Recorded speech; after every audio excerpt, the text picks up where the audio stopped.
dinner. All for you. What about my parents' house next weekend?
The body moves in communion with loving nature, an armless embrace of endless contact.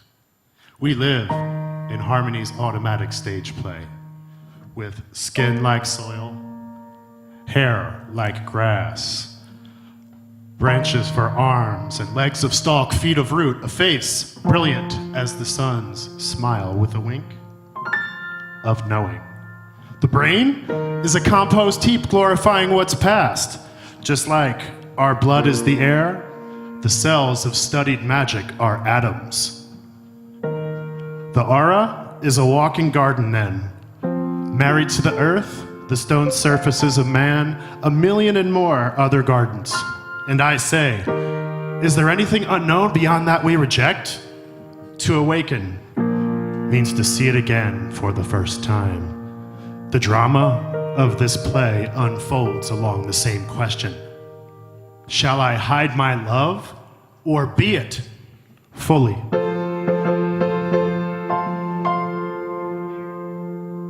The divine blesses us with expression, for to contain all its truth would be holding back a flood. To everything a season, a time to sit quietly, a time to proclaim joy in the ongoing conclusion of being. Thank you for higher love and its late spring breeze.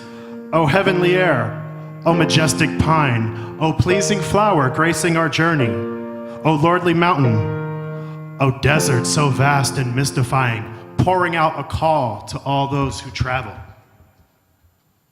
You are all in me as I am in you, and my part should be an expectation of soul, a tribute to the body itself, a tribute to the field it occupies, action in honor of the place from which I spring.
The fires are burning. Do you guys feel that?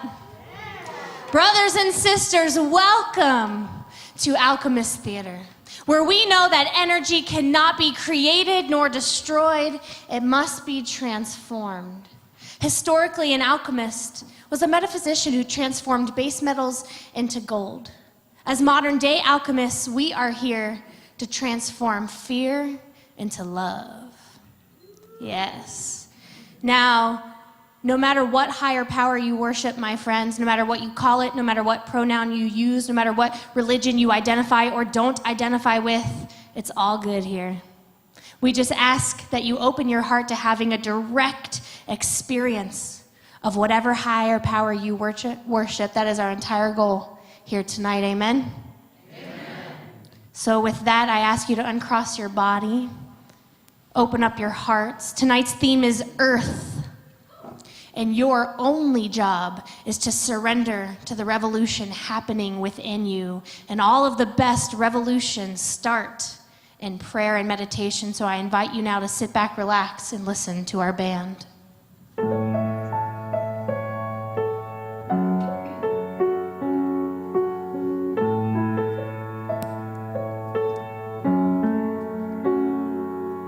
You think you own whatever land you land on. The earth is just a dead thing you can claim. But I know every rock and tree and creature has a life, has a spirit, has a name. You think the only people who are people are the people who look and think like you. But if you walk the footsteps of a stranger, you'll learn things you never knew, you never knew. Have you ever heard the wolf cry to the blue corn moon? Or ask the grinning bobcat why he grins? Can you sing with all the voices of the mountain? Can you paint with all the colors of the wind? Can you paint with all the colors of the wind? Come run the hidden pine trails of the forest. Come taste the sun-sweet berries of the earth. Come roll in all the riches all around you. And for once, never wonder what they're worth. The rainstorm and the river are my brothers. The heron and the otter are my friends. And we are all connected to each other in a circle, in a hoop that never ends. Have you ever heard the wolf cry to the blue corn moon? Or let the eagle tell you where he's been? Can you sing with all the voices of the mountain? Can you paint with all the colors of the wind? Can you paint with all the colors of the wind? Brothers and sisters, if you haven't already done so, please close your eyes as we come into prayer to bless this service tonight. Right now, we ask you to take a before picture. This is the state of your being as you walked in here tonight. Is there a question on your heart that you are seeking an answer to? Is there healing that you need, a path that you need to be shown, disease that you need healed? Or is your life just simply perfect and you're here for gratitude? In a complete neutral mentality, take a few moments to take this snapshot.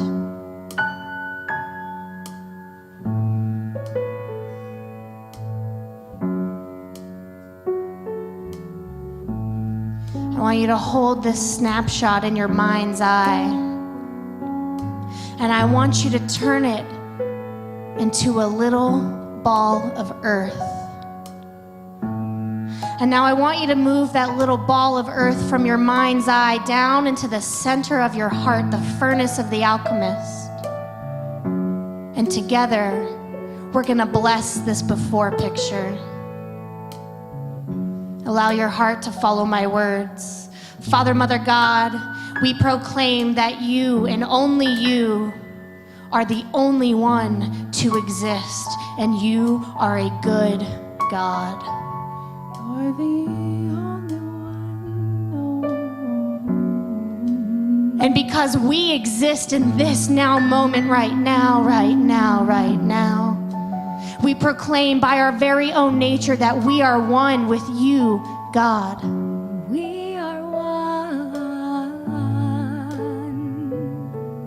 And because God is good and we are one with that God, we bless our before pictures by saying the path we need to be seeing is shown to us. And we have the courage to accept the signs as we see them. The disease that we are seeking healing from is given to us in a miraculous moment of healing. The fork in the road that we feel that we are at dissolves, and the path that we are meant to walk is lit up.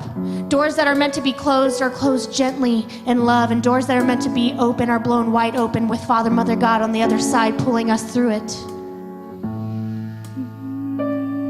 We know in this now moment that we are whole, perfect, and complete. We know that we have the highest amount of health, wealth, love, and self-expression coming to us forever and always, for it could be no other way. And from this place of knowing that we are divine children of God and that the kingdom is ours to inherit, we have nothing left to do but to give thanks. And so we say thank you, God. Thank you.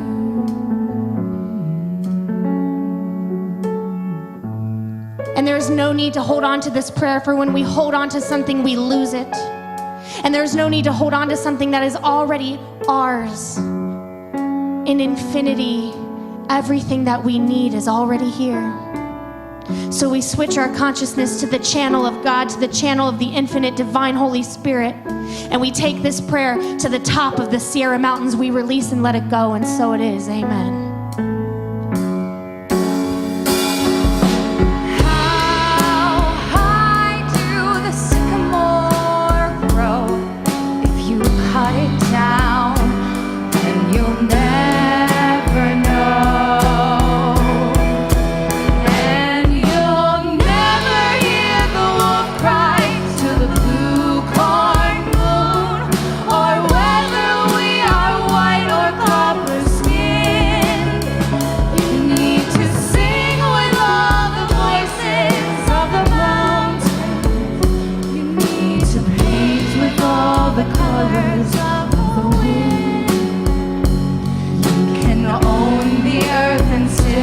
All you'll own is earth until you can paint with all the colors of the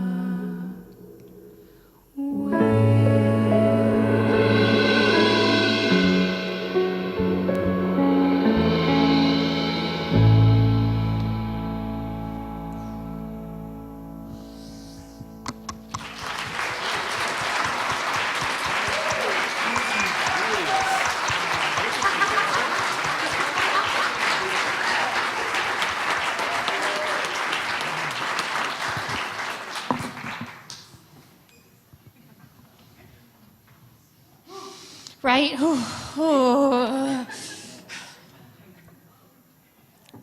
Have you ever been in trouble so deep the only thing that could save you was a miracle?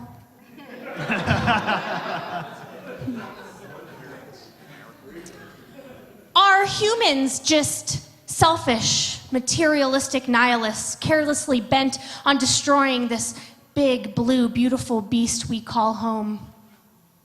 Or do we manifest suffering in order to summon the supernatural? Once upon a time, we crucified the Father. And now, 2,000 years later, we're crucifying the Mother. Literally and figuratively, we are killing her. But this assassination of the divine feminine is not new. It's a process that started many, many, many moons ago. It started the day we stopped worshiping Isis. It started the day we took the female off of her holy pedestal and we began oppressing her enchanted nature, her feminine mystique, her divine creativity. See, women have the God-like power to produce in the image of themselves. And on some level, that scares us. And when something scares us, we oppress it. And when we can't oppress it, we kill it. The problem is this oppression of the feminine, this creative, this oppression of the creative, this matricide has been happening for so long on every level, emotional, spiritual, actual. And when we ignore problems, they get bigger. And now this problem of killing the feminine is manifesting on the largest possible level it can so that we can see what we are doing. It is manifesting as a global death sentence. And if we're not careful, we're going to end up exactly where we're headed. Or maybe something else is happening.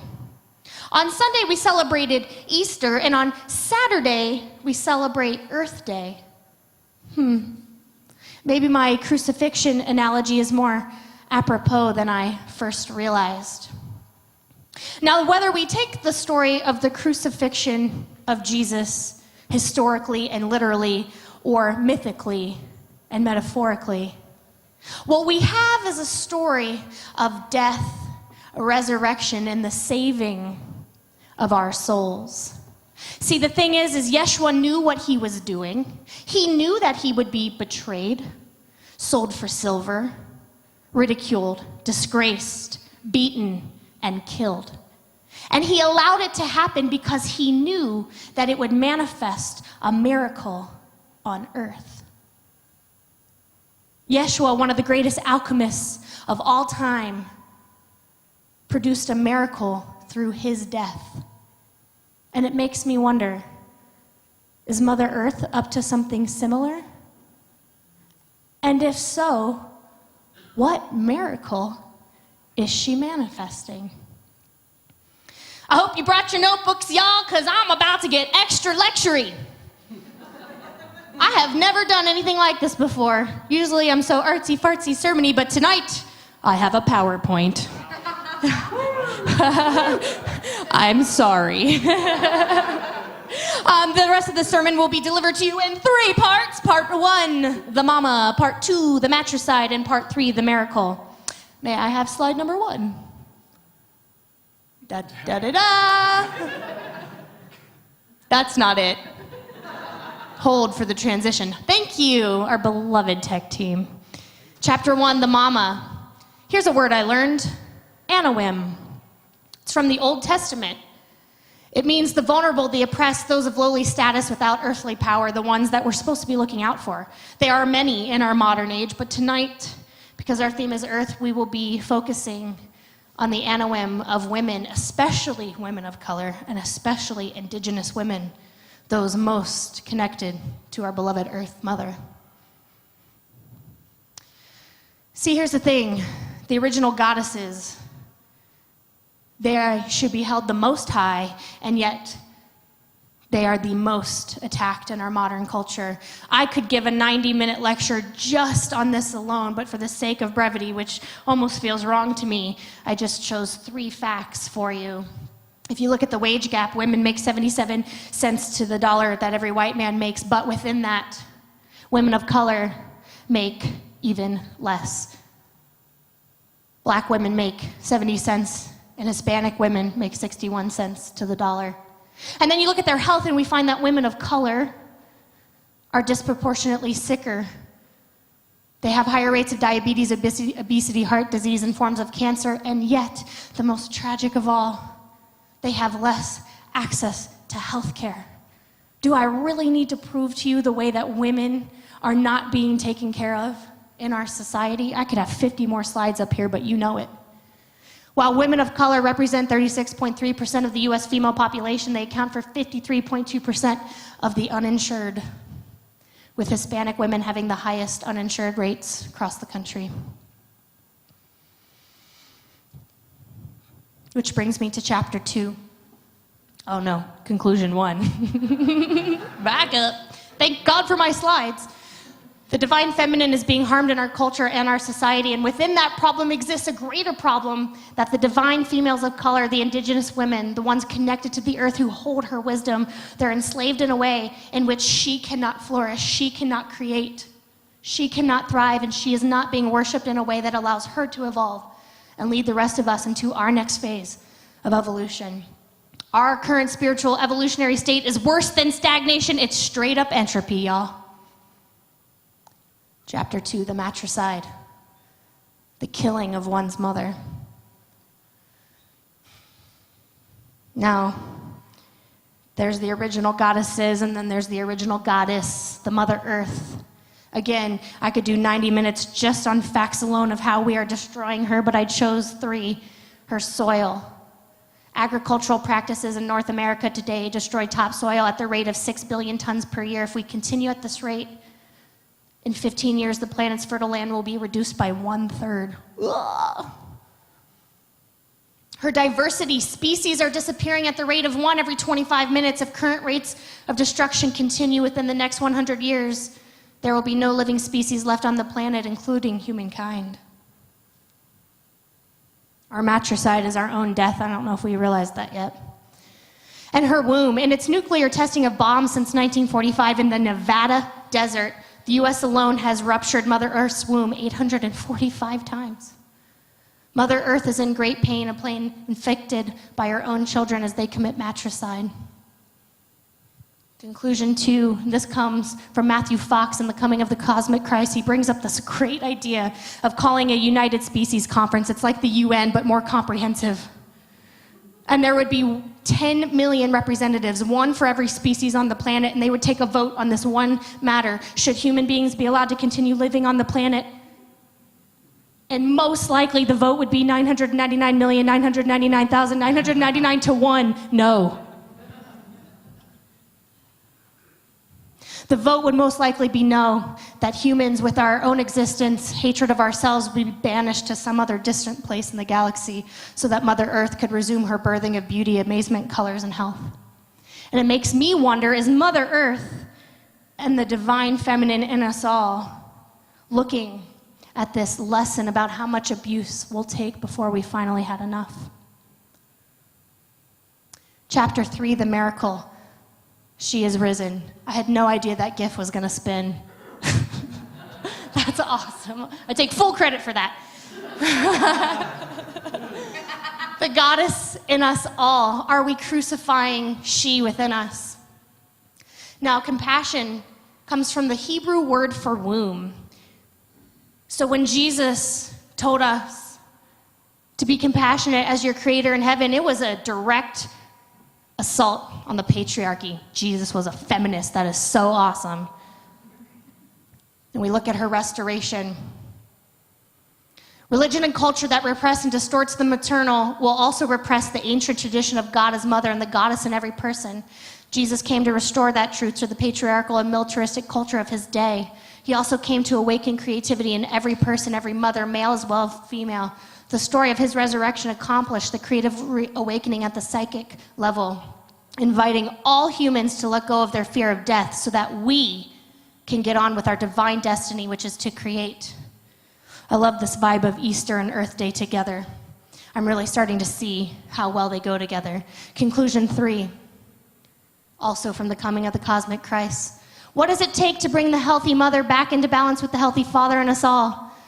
I believe the answer lies in a deep mystical awakening, the likes of which the planet has never witnessed before. A mystical awakening that is truly planetary, that draws out the wisdom in the mystic, the player and the justice maker from the wisdom cultures across all religions. Ladies and gentlemen, when I was a kid growing up, my mother used to threaten to turn the car around when my brother and sister and I were being bad, but I think it's too late to turn this car around. We need a miracle, you guys. Through the I'm calling this is my idea of the passion of the earth. Through the crucifixion of the Father, we are given the chance to overcome our fear of death, and thus, through the crucifixion of the Mother, we are given the chance to finally overcome our fear of creation. The miracle, I believe, that Mama Earth is manifesting, I'm calling the birth of the artiste. It's the artist plus the mystic, artist with a Y, the artist, the grand synthesis of the divine artist and the divine mystic, one who accepts the divine mother and father within, one who knows she lives inside the womb of the mother while the father lives in her, one who is born again anew in every moment and understands that this death, rebirth cycle, crucifixion, and resurrection is hers by divine inheritance, and that it is simply in the nature of both the cosmic expression of God and the earthly expression of God to live beyond death through the constant practice of creation. Amen. I'm going to leave you with this tonight. This is from Poem for South African Women by June Jordan. And who will join the standing up? And the ones who stood without sweet company will sing and sing back into the mountains, and if necessary, even under the sea. We are the ones we have been waiting for. You guys ready to alchemize? All right, we do this every month and you haven't learned. Are you ready to alchemize? Yes. I didn't just put that PowerPoint together for us to just have it up here. We got to have it in here. If you are new tonight, the alchemy is the portion where I guide you through meditation, and you are the magician. You do the magic. So, Joe, play me something earthly, baby. Perfect. I have my singers to the mics, please. Brothers and sisters, I invite you all right now to close your eyes. I want you to understand that there is no difference between manifestation and imagination. So allow my words to take you on a journey, and know that these are not just visions that you are seeing, but actual energy that you are moving. We're going to take a little Jacques Cousteau trip tonight to the center of the earth.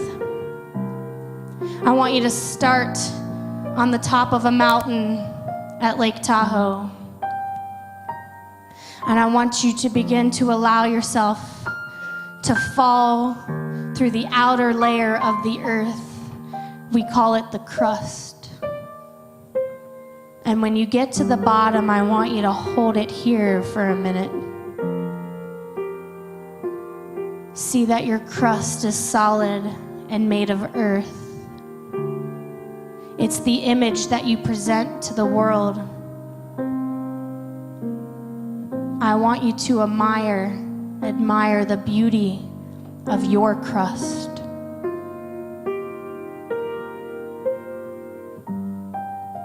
I also want you to see the ways in which maybe you could be a little kinder to the crust of the mother and the crust of yourself.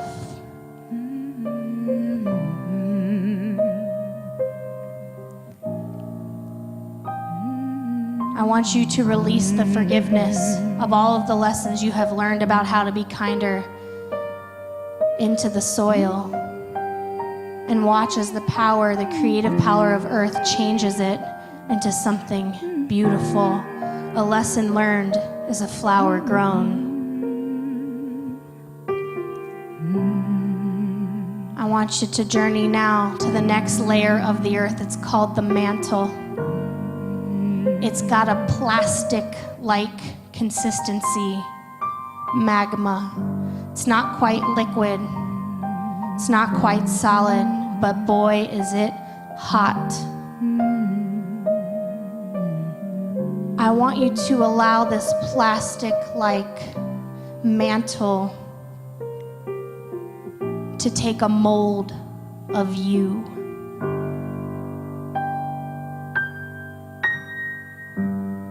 Now I want you to remove yourself from that mold and recognize the ways in which you have been molded to fit a certain structure of a culture, but not of the earth.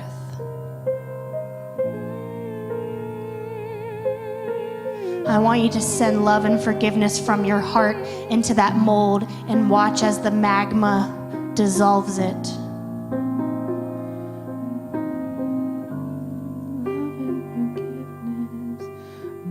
want you to take note of how you can begin to shape and influence and apply heat to your culture to allow it to be a little more fitting of a mold for Mama Earth.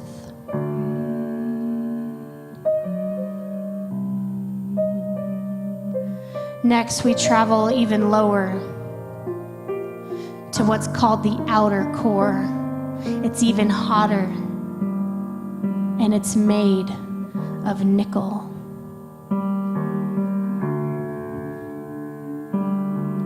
I want you to observe the way that this nickel makes you feel.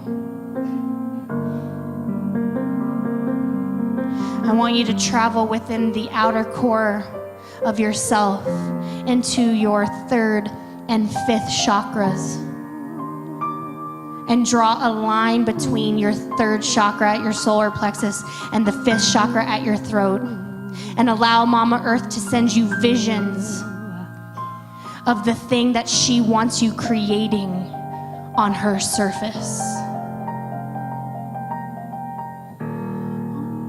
She is birthing it inside your womb at the third chakra, and that womb is connected to your fifth, where you will be able to communicate it to the world to affect real change in real time in this generation, so that the crucifixion of the mother brings about this miracle of the artiste that we are seeking.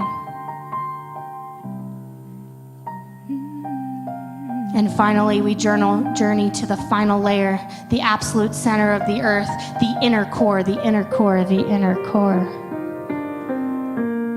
We have no idea what it looks like, and we mostly have no idea what it's made of, but we think it is made of iron. It's dense and it's heavy,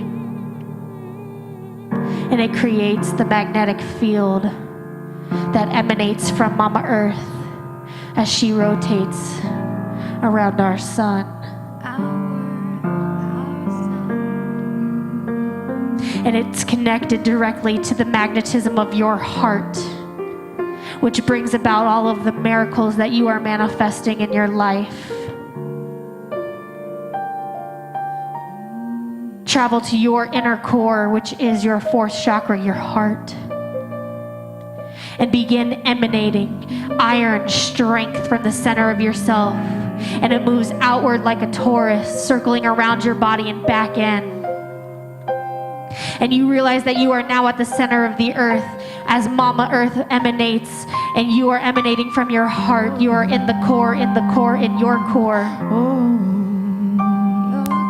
And you ground yourself, your heart center, to the center of the earth, and then you ask Mama Earth to ground herself to the center of the universe, and then you ask the universe to ground itself to the center of God. And we say, God, we are ready to be the mystical artists that you want us to be. We are ready to create. We are ready to walk lightly on this earth, and we are ready to bring forth a new life. Amen.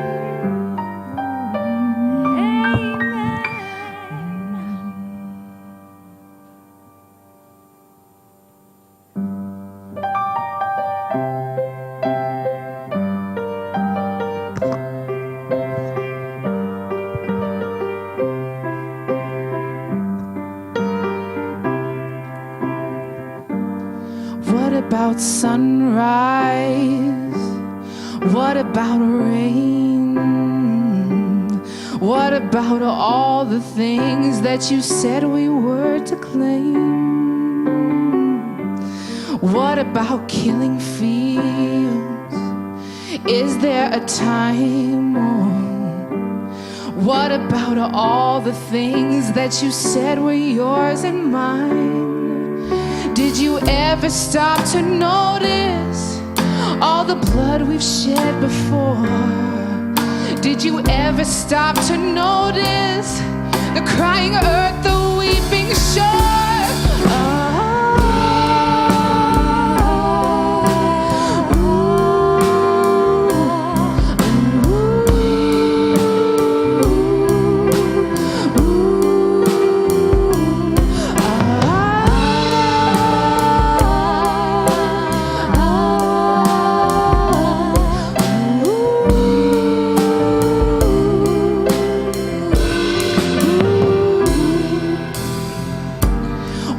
have we done with the world? Look what we've done. What about all the peace that you pledged your only son? Oh, what about flowering fields? Is there a time? What about all the dreams that you said were yours and mine? Did you ever stop to notice all the children dead from war? Did you ever stop to notice the crying earth, the weeping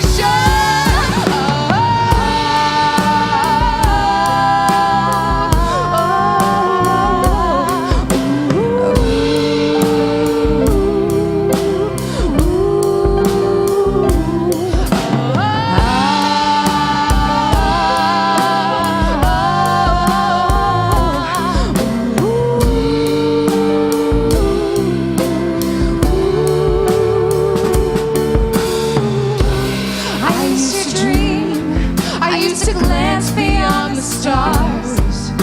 Now I don't know where we are, although I know we've drifted far. What about yesterday? What about us?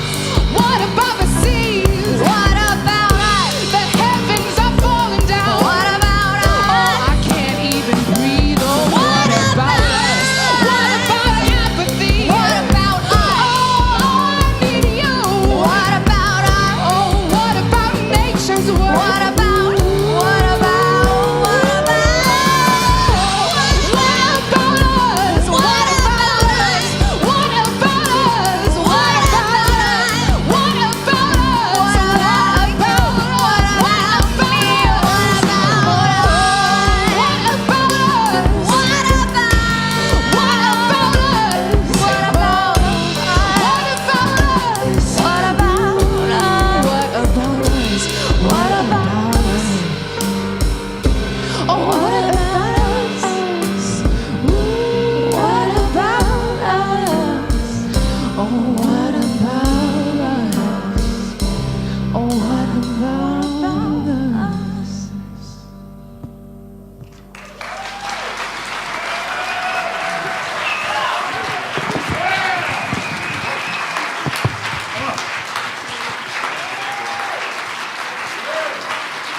That was sick! I would add other adjectives to that, but we's in church. So I'll save it for after the show, but you know what I'm thinking right now. How y'all doing tonight? Are you enjoying the show so far? Heavens. You feel all earthy, feel all dirty, you feel all, Do you? Do you feel it? So when I was getting, okay, this has nothing to do with my sermon whatsoever, but I have to say it. So when I was getting dressed today, I took a look at myself in the mirror and I realized that when I retire to Key West, this is what I'm gonna wear every day. I'm gonna have my little drink with my little umbrella that matches my big umbrella that I carry around with me wherever I go. So Earth, Earth, wow. How do you have a conversation about Earth? How do you have a conversation that is fair and honest, but also is productive? And I really struggled with how to present the sermon this month, because how I feel about talking about Earth and saving the Earth is the way that I feel about talking about manifestation. Roll with me a second. So when I was first introduced to the topic of manifestation, somebody sat me down and laid it out for me. I was like, okay, so let me get this straight, okay? Manifestation is asking the universe, God, source, energy for what it is that you want. And you have to be very specific. You have to be clear because the universe don't like vague booking. But you can't be so specific that you limit the infinite possibilities of spirit. So you have to be clear, but you have to be open to the who, what, when, where, why, and how, okay? And you can ask for things, sure, but if it's not in the highest alignment of your path and the highest alignment of this entire world, then it ain't gonna happen. And not that if it doesn't happen, it's never gonna happen. It might happen, but it's not the right proper time, and maybe you need to do some internal work in order to make it happen. And when you're making the ask, you have to come from a place of already knowing that it's in existence, because if you come from a place of lack, that's what the universe is gonna give you, nothing. And you have to believe that it's already happened, like Peter Pan on crack. You have to believe.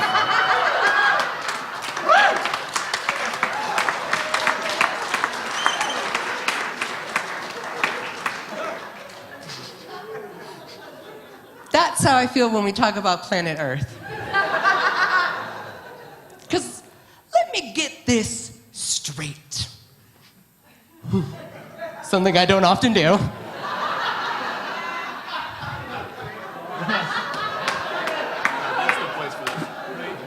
So, this Earth is like billions and billions and billions and billions and billions of years old, and is a planetary goddess, like the original goddess. Like, my mind can't wrap around when I say planetary goddess, like I even know what that means, planetary goddess. And can gods die? Or when we say things like the world is coming to an end, it's really about our way of life and the way of things as we know it is coming to an end. And we care about planet Earth, sure, but do we really care about the planet Earth, or do we really care about our own destruction? And when I say that, I mean actually the destruction of our lifestyle, and when I mean that, the destruction of things that are familiar and convenient for us. And the weird thing is that it kind of seems like some people are gunning for the end of the Earth, and I use that word punly, appropriately, that there's a romanticization of the end of the world. Look at the current canon of literature, TV, and films. How many focus on the end of the world and almost glamorize it in some way? So it's really kind of confusing what it is that we want. What is it that we are seeking and looking for? I mean, even Earth Day. This planetary goddess gets one day. One day. That's all she gets. And it's not even her day. She shares her day. April 22nd is also National Girl Scout Leader Appreciation Day. And also National Jelly Bean Day. I know. Like, what did the jelly beans do to get a day? And nobody thought in like the planning committee to be like, you know, y'all, like, I think we should pick another day. Like, make it April 21st, like something. Like, let's just give Mama Gaia her day. Her day. So I don't know how to talk about planet Earth, because there is so much that you could possibly talk about. We have politicized the Earth. We have socially wrapped up the Earth in our everyday experience. We have destroyed the Earth. We have cultivated the Earth. We have done all manners of things to the Earth. And so to wrap your head around the totality of what we mean when we say the planet Earth is a daunting task. And if you don't speak about it in totality, it's so easy for someone to just cast you aside and say, you know what, you just really don't know what's going on. You just really don't have a grasp. You're just not really aware of what you're talking about or what's happening. So I'm gonna be real frank with y'all. I am not a scientist. Thank God for Reverend Levity. and the facts that she put out there. But the facts are out there. You can be your own scientist. You can look out there. It's just a simple Google search. And let me tell you, that Google search is scurry. Because if you put Earth into Google, you get such cheery headlines as "You can't save the Earth." We should stop preventing climate change. What's the point? Or my favorite, 20 things you can do to prevent the total extinction of the Earth. The last one's a personal favorite of mine because it sounds like a Cosmopolitan article. 10 things you can do this Earth Day to spice it up in the bedroom.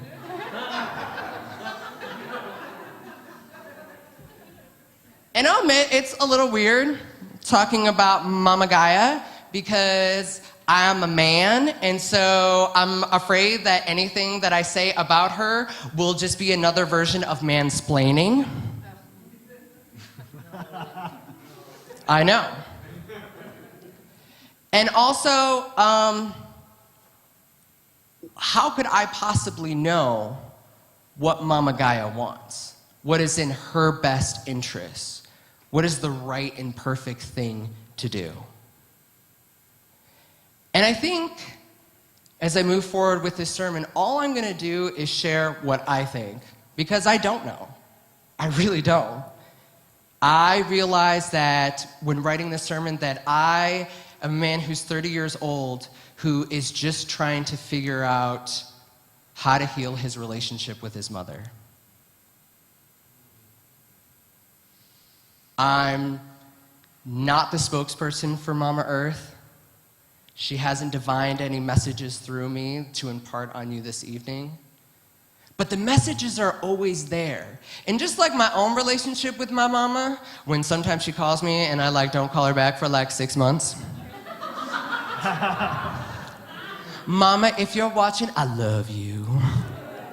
But it's true, I get busy. And I realize that Mama Earth never stops trying to connect with me.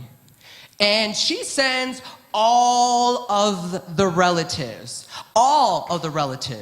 Brother Squirrel, Grandmother Moon, Auntie Wind. She sends them all to give me messages, but I'm just too busy, so they go to voicemail. And the question is, what is it going to take for me to pay attention? What is it going to take for me to finally listen to the messages that are around all the time? And when I started looking at how we talk about Earth and saving the Earth, there's kind of some inherent flaws and problems with that. Because when we say, how do we save this planet? How do we save Mother Earth? It presumes that Mama Earth doesn't have a plan in place. It presumes that I could walk in like a knight in shining armor on a horse and just cascade in and just solve this problem. As if there's not something happening by grand design that I might not be able to understand. It also, unfortunately, creates a situation where there's a nihilistic approach and therefore disassociation from what's happening. So if you believe that there's nothing to be done, then there is a lack of ownership of what has been done, but also not playing the part that you are meant to play in what is about to come. It just kind of allows you to take a step back and be like, well, you know what? F it. I'm going to continue the unhealthy practices to myself and the unhealthy practices to my fellow beings, all beings everywhere, and also the unhealthy practices to this planet, because what's the point? And I realized that as I was going through the research that we need to reframe our entire conceptualization of Earth and what it is to be done about it. So it seems like when we have things like Earth Day rolls around, April happens, we think about Earth, we think about our practices, and sometimes we do things. Maybe we start composting, maybe you build a garden in your yard, maybe you think about the companies that have unfair or disastrous practices to this planet, and maybe you decide to do things, but it also is kind of a fad. And it can be limiting, and it also can be unsustainable in its practice. And I wanted to figure out why. What is it the way that we talk about Earth? What is it the way that we talk about eco-activism that is limiting us of stepping into our role as protectors of this Earth? And there were a few conclusions that I came to. Both sides of the issue use one tool, and that tool is fear. Doesn't matter what side of the aisle are you on, doesn't matter what your agenda is. I started hearing the fear seeping through the messages and the agendas of fear. I'm going to scare you into action. I'm going to scare you as a main motivator to get you to do something. If we don't do something right now, we are about to go toward a cataclysmic construction, the likes of which we will never see. So you need to do something right now. Oh, crap. Okay. But we know fear is not a sustainable motivator. Fear is a prison that entrenches us in a cycle. It doesn't get us to where we want to go. It may seem like it does for a brief moment in time. But as I mentioned earlier, it's not really a sustainable objective. And then unfortunately, on the other side, in the face of overwhelming facts and research and the like, we have individuals that are downplaying our intuitive sense that something needs to change. Again, from fear. So we have a whole lot of people in fear. And when we are in fear, there's only one person that you can think about. Yourself. That's it. You're not thinking about the well-being and happiness of other beings. You're probably certainly not thinking about the vast multitude of beings that inhabit this planet. You're not thinking about the standing people and the rock people, the four-legged creatures, the finned, the fur, the creepy crawlies. You're not thinking of them. You're only thinking about yourself. So I began to think that we need to ask some different questions. Because the question, what do we do to save Earth, I don't think is really the question that's going to get us to where we want to go. The first question that immediately came to my mind was, how do we save ourselves from ourselves before Mama Guy realizes that we are the worst tenants in history and evicts us?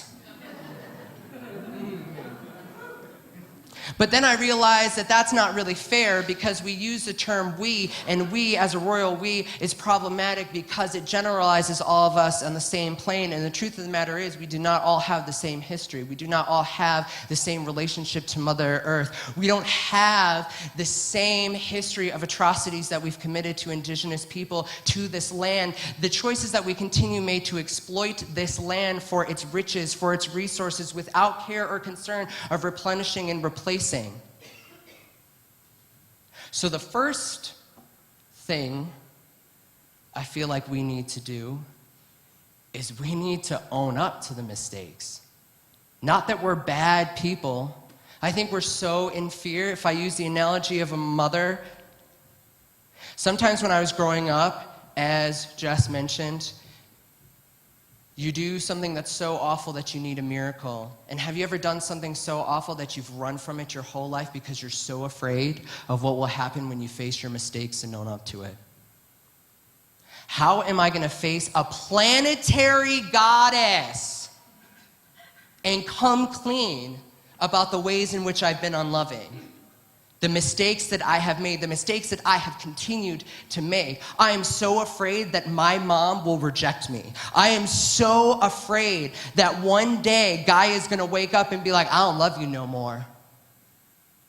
And that idea, as crazy as it is, keeps me moving in fear. Keeps me from having a relationship with her. Keeps me from owning up and moving past the mistakes that were made so I can finally clean up my mess and then move on. Because right now we're just circling in fear. The world, I realize, is suffering from the biggest Oedipus complex we have ever seen. Because we are trying to kill the father and we're definitely screwing the mother.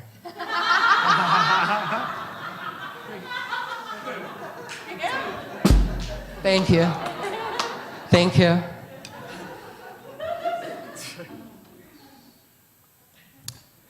So some other questions that might be beneficial to ask. How inconvenienced are you willing to be? Do you believe that earth and heaven are separate entities? And what I mean by that, do you believe that soil and spirit are one? Do you believe that this earth was a punishment for you? Or do you believe that it is a divine gift? Do you believe the lie that you were banished from the Garden of Eden? Or do you believe, like the kingdom of heaven, that Eden is right here waiting for us to cultivate it? Because in order to have a conversation, we need to establish some common ground. And so if you believe that heaven and earth are separate, and that you were banished to this place, then what do you want to do but escape and leave here? If heaven is someplace else, then essentially this is hell and you don't want to be here. So what does it matter what you do to the stepping stone along the path to get where you want to go? We have taken the spirita out of the Gaia. I love listening to Jess laugh backstage.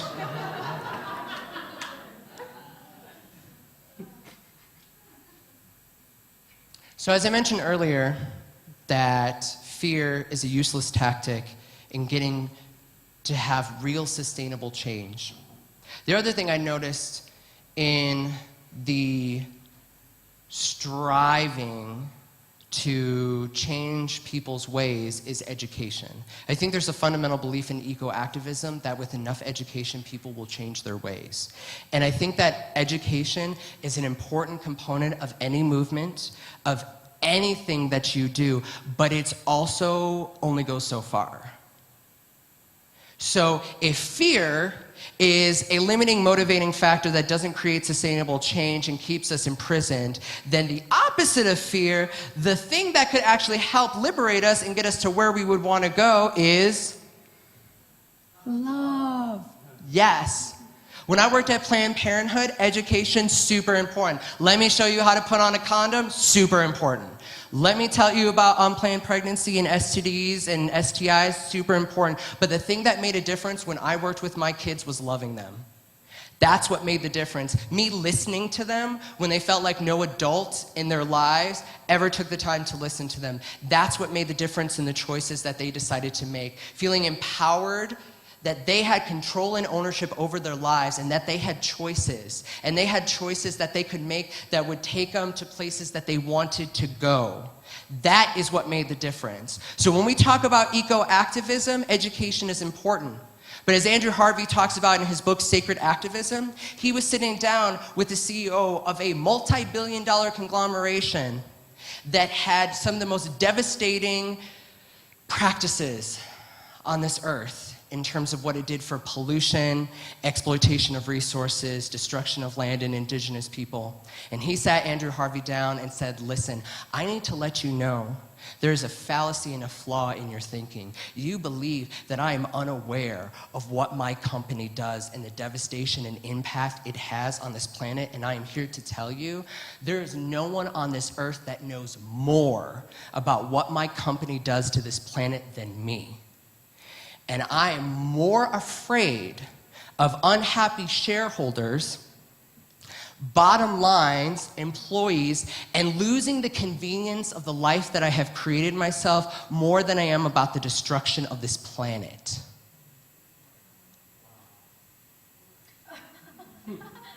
I'm sorry, what? That is the insanity of fear. I am willing to, in my mind, destroy a planet rather than face unhappy shareholders, unhappy employees, unhappy family members. That's the power of fear. And so I started thinking about this education in my own life. So this is a little known fact, confession here. So I was a smoker for 10 years. I know. Not many people know that. So I was a smoker for 10 years, and I didn't smoke a lot in public for the reasons I'm about to tell you. So when I would be in public and I was smoking a cigarette, invariably somebody would pass by and they would just have to let me know the disdain and disgust that they had for the actions that I was doing. And they would let me know in the subtlest of ways, like I would break out a cigarette and you would hear the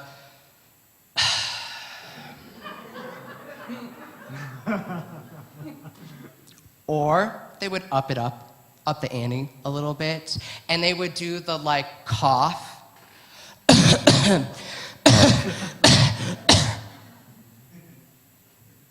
Or my favorite was like there's a bee in my face.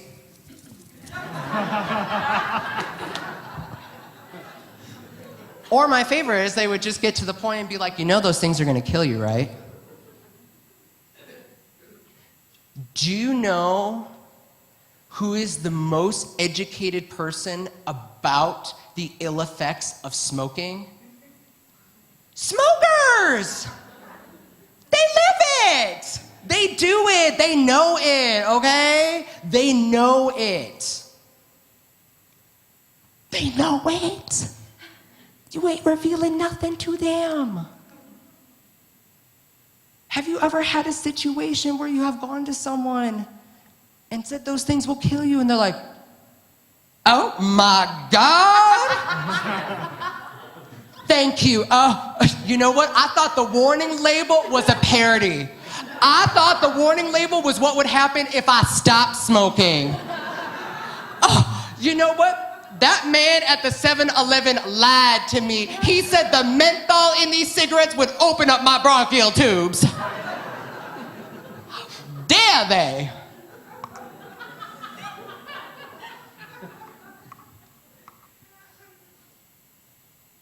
I think what's happening right now is that Mama Gaia is giving us all the longest job interview process the world has ever known.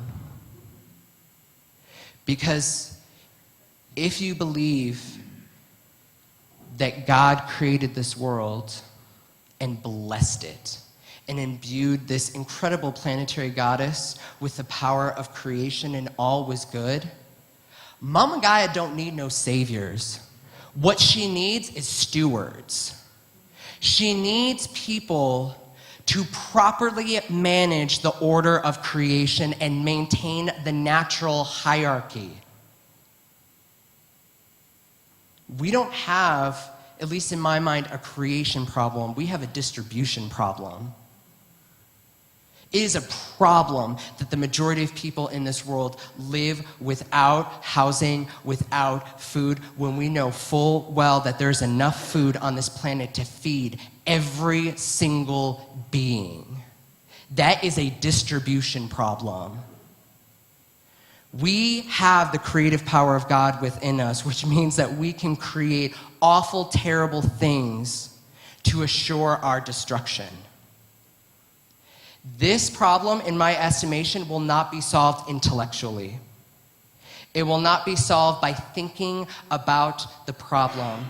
In my mind, what we need to do is drop from here to here, and we need to live from our hearts. We need to overhaul our entire plane of existence. It's not just about composting for a month. It's not about planting a garden. It is about the complete destruction of systems in place that serve to oppress individuals and exploit this land for a consumerist agenda. We need to completely do away with what we think we know living is and start paying attention to what could be. Because like any fad, you think it is a short-term term situation. But what's happening right now is Mama Gaia is activating teachers to come in and show us a different way. It might seem overwhelming. How do I completely allow the death and destruction of my life as I know it? I don't know what the void looks like, and jumping into it is kind of a scary situation, but there are teachers and guides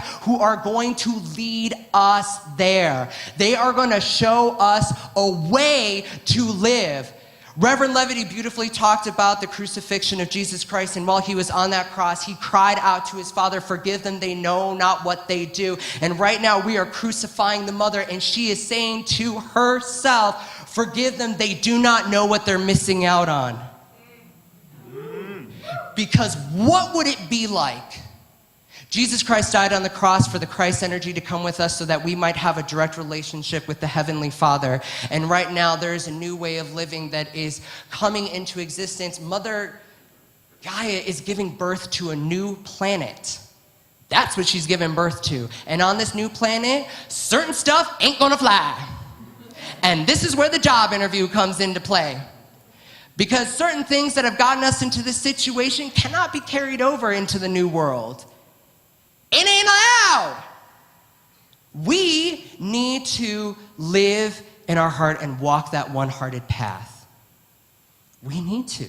Because imagine a world in which you knew, and I mean knew in the deepest cell, the core of your being, that you were sandwiched between two gods.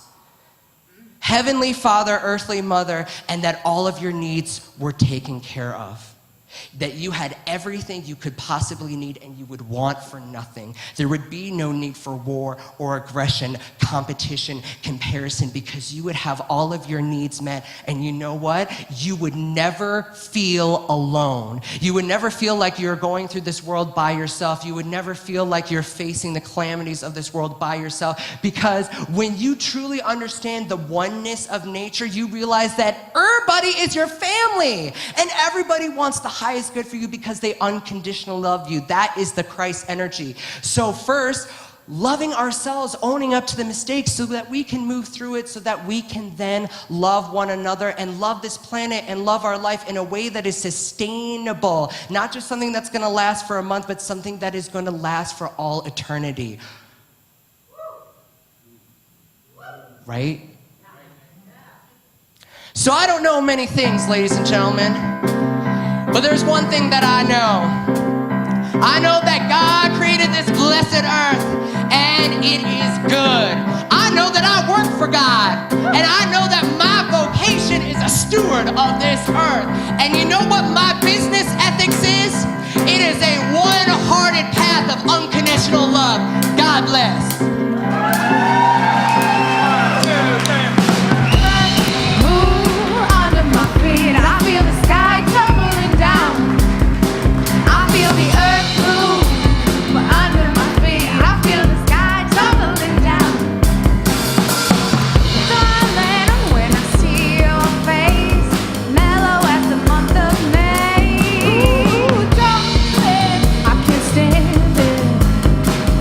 When you look at